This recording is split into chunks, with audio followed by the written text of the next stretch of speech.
Bible में एंदोर की जादूगरनी का एक पुरअसरार वाकया मौजूद है, जिसके पास जिन और ऐसे अमलियात थे जिनसे वो रूहों को बुला सकती थी। ये वो दौर था जब इसराइल का पहला बादशाह साउल अपनी जिंदगी के मुश्किल तरीन मोड़ पर खड़ा था। खुदा की नाफरमानी की वजह से बरकत उसके सर से उठ चुकी थी और फिलिस्तीन का एक बहुत बड़ा लश्कर उसकी सल्तनत को तबाह करने के लिए तैयार खड़ा था। साउल ने बहुत कोशिश की कि वो अपने ख्वाबों या काहिनों के जरिए आने वाले वक्त का हाल जान सके, लेकिन आसमान खामोश था। उसे कोई जवाब नहीं मिला। मायूसी की इंतहा पर साउल ने वो फैसला किया जो उसने खुद अपनी रियासत में गैर कानूनी करार दिया था।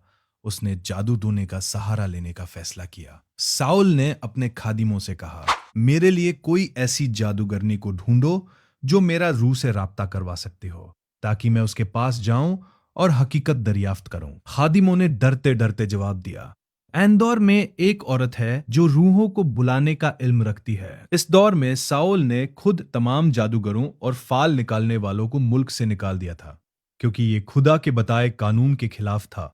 लेकिन अब वो खुद अपने ही बनाए हुए कानून को तोड़ने पर मजबूर था।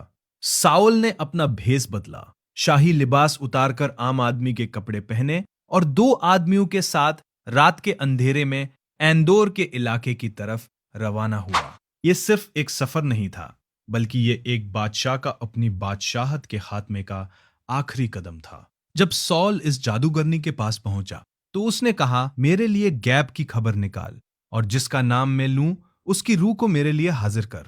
वो जादूगरनी डर गई। उसने कहा, तुम जानते नहीं हो कि साउल बादशाह ने क्या हुक्म दिया है?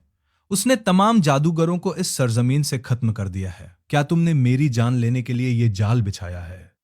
साउल ने कसम खाई, खुदा की हयात की कसम, तुझे इस काम के लिए कोई सजा नहीं मिलेगी।